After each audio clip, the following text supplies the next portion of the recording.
China ಜಗತ್ತಿನ ಮುಂದೆ ತನ್ನನ್ನ ತಾನು ಭಾರತದ ಅತ್ಯಂತ ಬುದ್ಧಿವಂತ ನೈಬರ್ ಮತ್ತು ಸ್ನೇಹಿತನೆಂದು ತೋರಿಸಿಕೊಳ್ಳಲು ತುಂಬಾನೇ ಪ್ರಯತ್ನಿಸುತ್ತೆ. ಆದ್ರೆ ಸತ್ಯದ ಸಂಗತಿ ಇದರಿಂದ ಸಂಪೂರ್ಣ ವಿರುದ್ಧವಾಗಿದೆ. ನಿಜವಾಗಿ ಚೀನಾ ಭಾರತೀಯ ನಾಗರಿಕರೊಂದಿಗೆ ಪಾಕಿಸ್ತಾನಿ ಭಯೋತ್ಪಾದಕರೊಂದಿಗೆ ಮಾಡುವಂತೆಯೇ ವರ್ತಿಸುತ್ತೆ. ಇತ್ತೀಚೆಗೆ ನಡೆದ ಘಟನೆಯು ಚೀನಾದ ಉದ್ದೇಶದಲ್ಲಿ ಯಾವುದೇ ಸ್ನೇಹವಿಲ್ಲ ಎಂದು ಸ್ಪಷ್ಟಪಡಿಸಿದೆ. ಬದಲಿಗೆ ಒತ್ತಡ ಮತ್ತು ಭಯವನ್ನ ತೋರಿಸುವ ಮನೋಭಾವವಿದೆ ಮತ್ತು ಭಾರತವು ಈ ಬಾರಿ ಚೀನಾದ ಈ ಕೃತ್ಯಕ್ಕೆ ಕಠಿಣ ಉತ್ತರ ನೀಡಲು ಒಂದು ಸೆಕೆಂಡ್ ಕೂಡ ವಿಳಂಬ ಮಾಡಲಿಲ್ಲ. ನಿಜವಾಗಿ ಈ ಪೂರ್ಣ ವಿಷಯ ಶಾಂಘೈ ಏರ್ಪೋರ್ಟ್ ನಲ್ಲಿ ನಡೆದಿದ್ದು ಅಲ್ಲಿ ಚೀನಾದ ಅಧಿಕಾರಿಗಳು ಒಬ್ಬ ಭಾರತೀಯ ಮಹಿಳೆಯೊಂದಿಗೆ ಅಂತಹ ವರ್ತನೆ ಮಾಡಿದೆ. ಅದನ್ನ ಕೇಳಿದ್ರೆ ಪ್ರತಿಯೊಬ್ಬ ಭಾರತೀಯನ ರಕ್ತವು ಕುದಿಯುತ್ತೆ. ಈ ಮಹಿಳೆ ವಿಶೇಷವಾಗಿ ಅರುಣಾಚಲ ಪ್ರದೇಶಕ್ಕೆ ಸೇರಿದವಳು ಮತ್ತು ಆಕೆಯನ್ನ ಯಾಕೆ ಟಾರ್ಚರ್ ಮಾಡಲಾಯಿತು ಅಂದ್ರೆ ಆಕೆ ಕೇವಲ ಅರುಣಾಚಲ ಪ್ರದೇಶವನ್ನ ಚೀನಾದ ಭಾಗವೆಂದು ಒಪ್ಪಿಕೊಳ್ಳಲು ಆಕೆ ನೇರವಾಗಿ ನಿರಾಕರಿಸ್ತಾಳೆ. ಅದಕ್ಕೆ ಅಲ್ಲಿನ ಅಧಿಕಾರಿಗಳು ಆಕೆಯನ್ನ ಟಾರ್ಚರ್ ಮಾಡಲಾಯಿತು.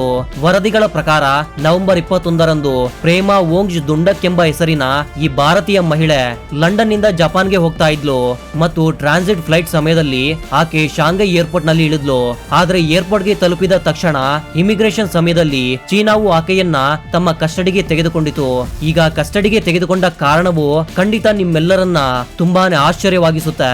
ಆಕೆಯ ಪಾಸ್ಪೋರ್ಟ್ ಅಲ್ಲಿ ಸ್ಪಷ್ಟವಾಗಿ ಆಕೆಯ ವಿಳಾಸ ಅರುಣಾಚಲ ಪ್ರದೇಶದ್ದು ಅಂತ ಬರೆಯಲ್ಪಟ್ಟಿತ್ತು ಮತ್ತು ಇದೇ ವಿಷಯದ ಮೇಲೆ ಚೀನಾದ ಅಧಿಕಾರಿಗಳು ಪ್ರಶ್ನೆಗಳನ್ನ ಎತ್ತಲು ಪ್ರಾರಂಭಿಸಿದ್ರು.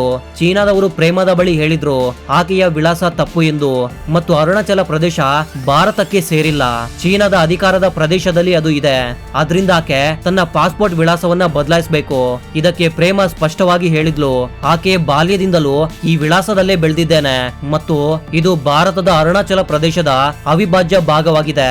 ಚೀನಾಗೆ ಇದ್ರ ಮೇಲೆ ಹೇಗೆ ಅಧಿಕಾರ ಇರೋದಕ್ಕೆ ಸಾಧ್ಯವಾಗುತ್ತೆ ಅಂತ ಹೇಳ್ತಾಳೆ. ಅಷ್ಟೇ, ಇಲ್ಲಿಯೇ ವಾದ ವಿವಾದ ಪ್ರಾರಂಭವಾಯಿತು ಮತ್ತು ಚೀನಾದವರಿಗೆ ಪ್ರೇಮದ ಪ್ರಶ್ನೆಗಳಿಗೆ ಯಾವುದೇ ಉತ್ತರ ಉಳಿದೇ ಇದ್ದಾಗ ಅವರು ಭಾರತೀಯ ಪಾಸ್ಪೋರ್ಟ್ ಅನ್ನ ಅಮಾನ್ಯ ಎಂದು ಹೇಳಲು ಪ್ರಾರಂಭಿಸಿದ್ರು.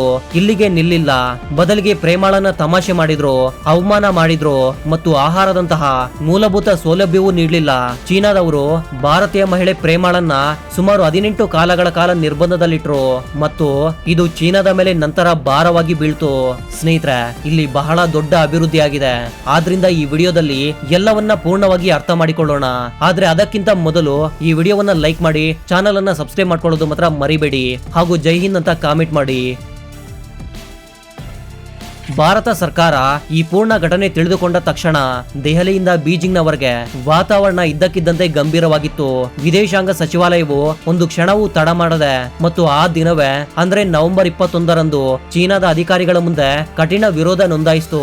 ಭಾರತವು ಸ್ಪಷ್ಟ ಶಬ್ದಗಳಲ್ಲಿ ಹೇಳ್ತು, ಈ ವರ್ತನೆ ಸಂಪೂರ್ಣ ಅಸ್ವೀಕಾರವಾಗಿದ್ದು ಚೀನಾ ತಿಳ್ಕೋಬೇಕು, ಅರುಣಾಚಲ ಪ್ರದೇಶ ಭಾರತದ ಭಾಗವಾಗಿತ್ತು ಮತ್ತು ಭಾಗವಾಗಿ ಇರುತ್ತೆ ಎಂದು ಅವರು ಅರ್ಥ ಮಾಡ್ಕೊಳ್ಳೇಬೇಕು.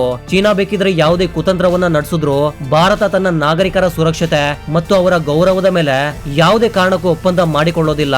ಭಾರತವು ಮುಂದೆ ಹೇಳ್ತು, ಅಂತಾರಾಷ್ಟ್ರೀಯ ಪ್ರಯಾಣ ಮಾನದಂಡಗಳ ಪ್ರಕಾರ ಅರುಣಾಚಲ ಪ್ರದೇಶದ ಜನರು ಸಂಪೂರ್ಣ ಮಾನ್ಯ ಭಾರತೀಯ ಪಾಸ್ಪೋರ್ಟ್ ನೊಂದಿಗೆ ಜಗತ್ತಿನ ಯಾವುದೇ ಸ್ಥಳಕ್ಕೆ ಪ್ರಯಾಣ ಮಾಡುವ ಹಕ್ಕನ್ನ ಹೊಂದಿದ್ದಾರೆ. ಈ ಹಕ್ಕನ್ನ ಚೀನಾ ಬದಲಾಯಿಸಲಾರದು ಮತ್ತು ತಡೆಯಲಾರದು. ಚೀನಾ ಈ ವಿಷಯವನ್ನ ಗಮನದಲ್ಲಿ ಇಟ್ಕೊಳ್ಬೇಕು. ಒಂದು ವೇಳೆ ಭಾರತೀಯ ನಾಗರಿಕರೊಂದಿಗೆ ಅಂತಹ ದುರ್ವ್ಯವಹಾರ ಮಾಡಿದ್ರೆ ಭಾರತ ಕೂಡ ಸುಮ್ನೆ ಸಹಿಸಿಕೊಂಡು ಕೂರುವ ದೇಶ ಈಗಲ್ಲ. ಭಾರತವು ಎರಡೇ ಮಾತುಗಳಲ್ಲಿ ಹೇಳ್ತು, ಒಂದು ವೇಳೆ ಮುಂದೆ ಮತ್ತೆ ಇಂತಹ ಕೃತ್ಯಗಳು ಮುಂದುವರೆದ್ರೆ ಅದರ ಉತ್ತರ ಕೇವಲ ಕಾಗದದಲ್ಲಿ ಮಾತ್ರವಲ್ಲ, ಬದಲಿಗೆ ಜಮೀನಿನ ಮೇಲೆಯೂ ನೀಡಲಾಗುತ್ತೆ.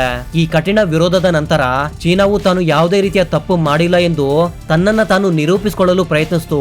ಚೀನಾದ ವಿದೇಶಾಂಗ ಸಚಿವಾಲಯವು ಹೇಳ್ತು, ಯಾರನ್ನು ತಮ್ಮ ಕಸ್ಟಡಿಗೆ ತೆಗೆದುಕೊಳ್ಳಲಾಗಿಲ್ಲ ಮತ್ತು ಇದು ಕೇವಲ ಕಾನೂನು ಪ್ರಕ್ರಿಯೆಯ ಭಾಗವಾಗಿತ್ತು. ಚೀನಾವು ಇದನ್ನ ಹೇಳ್ತು, ಭಾರತವು ಅಗತ್ಯಕ್ಕಿಂತ ಹೆಚ್ಚು ಗಂಭೀರತೆಯೊಂದಿಗೆ ಇದನ್ನ ತೆಗೆದುಕೊಳ್ಳಬಾರದು ಎಂದು ಹೇಳ್ತು. ಆದ್ರೆ ಭಾರತವು ಚೀನಾದ ಈ ಮಾತುಗಳನ್ನ ನೇರವಾಗಿ ತಿರಸ್ಕರಿಸಿತು ಮತ್ತು ಭಾರತವು ಹೇಳ್ತು, ತನ್ನ ನಾಗರಿಕನ ಗೌರವದ ಮೇಲೆ ದಾಳಿ ಯಾವುದೇ ಅಂತಾರಾಷ್ಟ್ರೀಯ ಪ್ರಕ್ರಿಯೆಯ ಭಾಗವಲ್ಲ. ಪ್ರೇಮಾಳೊಂದಿಗೆ ಆಗಿದ್ದು ಅಪಮಾನವಾಗಿದ್ದು ಭಾರತ ಈ ಅವಮಾನವನ್ನ ಯಾವುದೇ ಬೆಲೆಯಲ್ಲಿ ಅವಗಣಿಸುವುದಿಲ್ಲ. ಈಗ ಈ ವಿಷಯ ಅಂತಾರಾಷ್ಟ್ರೀಯ ಮಟ್ಟದಲ್ಲಿ ಕೂಡ ಎದ್ದಿದೆ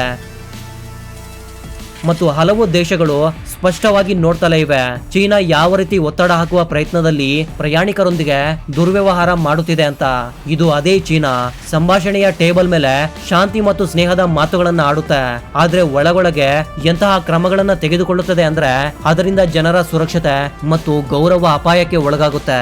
ಚೀನಾದ ಈ ಘಟನೆಯು ಸ್ಪಷ್ಟಪಡಿಸುತ್ತೆ ಅದು ಕೇವಲ ಭಾರತದ ಸ್ನೇಹಿತ ಎಂದು ದಾವೆ ಮಾಡುತ್ತೆ, ಆದ್ರೆ ನಿಜವಾಗಿ ಪ್ರತಿ ಅವಕಾಶದಲ್ಲಿ ಭಾರತವನ್ನ ದುರ್ಬಲಗೊಳಿಸುವ ಪ್ರಯತ್ನಗಳನ್ನ ಅದು ಮಾಡ್ತಲೇ ಇರುತ್ತೆ. ಈಗ ಭಾರತವು ತನ್ನ ನಾಗರಿಕರನ್ನ ಎಚ್ಚರಿಸಿದೆ. ಯಾರೆಲ್ಲ ಅರುಣಾಚಲ ಪ್ರದೇಶದಿಂದ ಚೀನಾಗೆ ಪ್ರಯಾಣಿಸಲಿದ್ದಾರೋ ಅವರು ಈ ವಿಷಯಕ್ಕೆ ವಿಶೇಷ ಗಮನವನ್ನ ಕೊಡಬೇಕು. ಚೀನಾ ಅವರೊಂದಿಗೂ ಅಂತಹ ಕೃತ್ಯವನ್ನ ಮಾಡುವ ಅವಕಾಶವಿದೆ, ಏಕೆಂದ್ರೆ ಪ್ರೇಮಾಳೊಂದಿಗೆ ಮಾಡಿದ ವರ್ತನೆ ಯಾವುದೇ ಆಧುನಿಕ ದೇಶದ ವರ್ತನೆಯಂತೆ ಇಲ್ಲ. ಬದಲಿಗೆ ಇದು ತೋರಿಸುತ್ತೆ ಭಾರತ ತನ್ನ ಹಕ್ಕೆಂದು ತಿಳಿಯುವ ಪ್ರತಿಯೊಂದು ವಿಷಯದ ಮೇಲೆ ಚೈನಾ ಒತ್ತಡ ಹಾಕಲು ಬಯಸುತ್ತದೆ ಎಂದು ಇಲ್ಲಿ ಸ್ಪಷ್ಟವಾಗಿ ತೋರುತ್ತೆ. ಅಂತಹ ಸಮಯದಲ್ಲಿ ಪ್ರಯಾಣಿಕರು ಎಚ್ಚರಿಕೆಯಿಂದ ಇರಬೇಕು. ಯಾವುದೇ ತೊಂದರೆಗೆ ಒಳಗಾಗದಂತೆ ಭಾರತವು ತನ್ನ ನಾಗರಿಕರ ಸುರಕ್ಷತೆ ಮತ್ತು ಗೌರವಕ್ಕೆ ಧಕ್ಕೆ ತರುವ ಪ್ರತಿ ಘಟನೆಗೂ ಉತ್ತರ ನೀಡುತ್ತೇವೆ ಎಂದು ಸ್ಪಷ್ಟಪಡಿಸಿದೆ. ಅದು ಕೂಟನೀತಿ ಮಟ್ಟದಲ್ಲಾಗ್ಲಿ ಅಥವಾ ಅಗತ್ಯವಿದ್ರೆ ಇನ್ನೂ ಕಠಿಣ ಕ್ರಮಗಳೇ ಆಗ್ಲಿ, ಚೀನಾ ಈ ವಿಷಯವನ್ನ ಅರ್ಥ ಮಾಡಿಕೊಳ್ಳಲೇಬೇಕು. ಭಾರತ ಈಗ ಆ ದೇಶವಲ್ಲ, ಸುಮ್ನೆ ಅನ್ಯಾಯವನ್ನ ಸಹಿಸುವ ದೇಶವಂತೂ ಅಲ್ವೇ ಅಲ್ಲ. ಇಂದು ಭಾರತ ಜಗತ್ತಿನ ಮುಂದೆ ಬಲಿಷ್ಠವಾಗಿ ನಿಂತಿದೆ. ಪ್ರತಿ ನಾಗರಿಕನ ಗೌರವವನ್ನ ಸರ್ವೋಚ್ಚವೆಂದು ಮಾನ್ಯ ಮಾಡುತ್ತದೆ. ಪ್ರೇಮಾಳೊಂದಿಗೆ ಆಗಿದ್ದು ಕೇವಲ ಒಬ್ಬ ಮಹಿಳೆಯ ಅಪಮಾನವಲ್ಲ, ಬದಲಿಗೆ ಭಾರತದ ಸಾರ್ವಭೌಮತ್ವಕ್ಕೆ ಸವಾಲು ಹಾಕುವ ಪ್ರಯತ್ನವಾಗಿತ್ತು. ಅಷ್ಟಕ್ಕೂ ಚೀನಾ ಭಾರತದ ವಿರುದ್ಧ ಕೇವಲ ಏರ್ಪೋರ್ಟ್ ನಲ್ಲಿ ಮಾತ್ರವಲ್ಲ, ಬದಲಿಗೆ ಜಮೀನಿನ ಮೇಲೆಯೂ ಪ್ರತಿ ವಿಷಯದಲ್ಲೂ ಒತ್ತಡ ಹಾಕುವ ಪ್ರಯತ್ನ ಮಾಡುತ್ತದೆ. ಕೆಲವೊಮ್ಮೆ ಅರುಣಾಚಲ ಪ್ರದೇಶದಲ್ಲಿ ತನ್ನ ಸೈನ್ಯವನ್ನ ಕಳುಹಿಸಿ ಭಾರತದ ಗಡಿಯಲ್ಲಿ ಗಲಭೆಯನ್ನ ಎಬ್ಬಿಸುತ್ತೆ. ಕೆಲವೊಮ್ಮೆ ಲಡಾಖ್ ನಲ್ಲಿ ಪ್ಯಾಟ್ರೋಲಿಂಗ್ ಪಾಯಿಂಟ್ ನಲ್ಲಿ ನಿಲ್ಲುವ ಪ್ರಯತ್ನ ಮಾಡುತ್ತೆ. ಕಳೆದ ಕೆಲವು ವರ್ಷಗಳಲ್ಲಿ ಚೀನಾವು LOC ಅಂದ್ರೆ ಲೈನ್ ಆಫ್ ಆಕ್ಚುಯಲ್ ಕಂಟ್ರೋಲ್ ನಲ್ಲಿ ಕನಿಷ್ಠ 50 ಬಾರಿ ಒಳನುಸುಳುವ ಪ್ರಯತ್ನ ಮಾಡಿದೆ ಮತ್ತು ಪ್ರತಿಯೊಂದು ಬಾರಿ ಭಾರತವು ಅದನ್ನ ತಡೆದಿದೆ. ಇದು ಸ್ಪಷ್ಟವಾಗಿ ತೋರುತ್ತೆ ಚೀನಾ ಸಂಭಾಷಣೆಯಲ್ಲಿ ಸ್ನೇಹದ ಮಾತುಗಳನ್ನ ಮಾತ್ರ ಆಡುತ್ತೆ, ಆದ್ರೆ ಜಮೀನಿನ ಮೇಲೆ ಸೈನಿಕರೊಂದಿಗೆ ಘರ್ಷಣೆ ಮಾಡಿಕೊಳ್ಳಲು ಯಾವಾಗ್ಲೂ ಟ್ರೈ ಮಾಡ್ತಲೇ ಇರುತ್ತೆ. ಆದ್ರೆ ಭಾರತವು ಈಗ ಹಳೆಯ ಭಾರತವಲ್ಲ. ಇಂದು ಭಾರತ ತನ್ನ ಇನ್ಫ್ರಾಸ್ಟ್ರಕ್ಚರ್ ಅನ್ನ ಎಷ್ಟೊಂದು ವೇಗವಾಗಿ ಬಲಪಡಿಸುತ್ತಿದೆ ಅಂದ್ರೆ ಚೀನಾದ ಕುತಂತ್ರ ಯೋಜನೆಗಳು ಸ್ವತಃ ಧ್ವಂಸವಾಗುತ್ತಿವೆ. ಅರುಣಾಚಲದಲ್ಲಿ ಭಾರತವು ಕಳೆದ 3 ವರ್ಷಗಳಲ್ಲಿ 48 ಹೊಸ ರಸ್ತೆಗಳನ್ನ ನಿರ್ಮಿಸಿದೆ ಮತ್ತು ಗಡಿ ಪ್ರದೇಶಗಳಲ್ಲಿ ಭಾರತೀಯ ಸೇನೆಯ ನಿಯೋಜನೆಯನ್ನ ಸುಮಾರು 20% ಅಷ್ಟು ಹೆಚ್ಚಿಸಿದೆ. ಇದೇ ಕಾರಣ ಚೀನಾದ 2023ರ ಸೇನೆ ಭಾರತದ ಮುಂದೆ ಮೊದಲಿನಂತಹ ಒತ್ತಡ ಮಾಡಲು ಸಾಧ್ಯವಾಗುತ್ತಿಲ್ಲ. ಭಾರತದ ಏರ್ಬೇಸ್ ಗಳು ಕೂಡ ವೇಗವಾಗಿ ಅಪ್ಗ್ರೇಡ್ ಆಗುತ್ತಿದೆ. ಆದ್ದರಿಂದ ಚೀನಾ ಅರ್ಥ ಮಾಡಿಕೊಂಡಿದೆ ಭಾರತ ಪ್ರತಿಯೊಂದು ಸಂದರ್ಭದಲ್ಲೂ ಪ್ರತಿ ಉತ್ತರಕ್ಕೆ ಸಿದ್ಧವಾಗಿದೆ ಎಂದು ಅದು ತಿಳ್ಕೊಂಡಿದೆ. ಚೀನಾ ಭಾರತವನ್ನ ಆವರಿಸಲು ಸಮುದ್ರ ಮಾರ್ಗಗಳಲ್ಲಿ ಕೂಡ ಆಟವನ್ನ ಆಡ್ತಿದೆ. ಹಿಂದೂ ಮಹಾಸಾಗರದಲ್ಲಿ ಅದು ತನ್ನ ಯುದ್ಧ ನೌಕೆಗಳನ್ನ ಕಳಿಸಿ ಭಾರತವನ್ನ ಭಯಭೀತಗೊಳಿಸುವ ಪ್ರಯತ್ನಗಳನ್ನ ಮಾಡುತ್ತದೆ ಮತ್ತು ಶ್ರೀಲಂಕಾದಿಂದ ಮಯನ್ಮಾರ್ನವರೆಗೆ ಎಲ್ಲಾ ದೇಶಗಳನ್ನ ತನ್ನ ಸಾಲದ ಜಾಲದಲ್ಲಿ ಸಿಕ್ಕಿಸುವ ಚೀನಾ ಒಂದು ರಣನೀತಿಯನ್ನ ಮಾಡ್ತಿದೆ. ಆದ್ರೆ ಭಾರತವು ಇದಕ್ಕೆ ಉತ್ತರವಾಗಿ ಆಕ್ಟ್ ಈಸ್ಟ್ ಪಾಲಿಸಿ ಮತ್ತು ಹಿಂದೂ ಮಹಾಸಾಗರದಲ್ಲಿ ಬಲಿಷ್ಠ ನೌಕಾಪಡೆ ಯೋಜನೆಯಿಂದ ಇದಕ್ಕೆ ಉತ್ತರವನ್ನ ನೀಡಿದೆ. ಇಂದು ಭಾರತೀಯ ನೌಕಾಪಡೆ ಯಾವಾಗ್ಲೂ ಸುಮಾರು 40ಕ್ಕಿಂತ ಹೆಚ್ಚು ಯುದ್ಧ ನೌಕೆಗಳನ್ನ ಸಕ್ರಿಯವಾಗಿ ಇರಿಸಿಕೊಂಡು ಪ್ರದೇಶದ ಮೇಲೆ ನಿಗಾ ಇಡುತ್ತೆ. ಇದರಿಂದ ಚೀನಾದ ಕುತಂತ್ರಗಳು ವಿಫಲವಾಗುತ್ತಿವೆ, ಏಕೆಂದ್ರೆ ಭಾರತದ ಸಮುದ್ರೀಯ ವ್ಯಾಪ್ತಿ ಈಗ ಮೊದಲಿಗಿಂತ ಹೆಚ್ಚು ಸುರಕ್ಷಿತ ಮತ್ತು ಬಲಿಷ್ಠವಾಗಿದೆ. ಹಾಗೆಯೇ ತಂತ್ರಜ್ಞಾನದ ಕ್ಷೇತ್ರದಲ್ಲಿ ಕೂಡ ಚೀನಾವು ಭಾರತವನ್ನ ಹಿಂದೆ ತೋರಿಸುವ ಪ್ರಯತ್ನ ಮಾಡಿದೆ. ಆದ್ರೆ ಭಾರತವು ಅದನ್ನು ಸಹ ಸೋಲಿಸುವ ಪ್ರಯತ್ನ ಈಗ ಮಾಡ್ತಾ ಇದೆ. ಚೀನಾ ಯೋಚಿಸ್ತಾ ಇತ್ತು ಭಾರತ ಚೀನಾದ ಕಂಪನಿಗಳ ಮೇಲೆ ತುಂಬಾನೇ ಅವಲಂಬಿತವಾಗಿದೆ ಎಂದು ಯೋಚಿಸ್ತಾ ಇತ್ತು.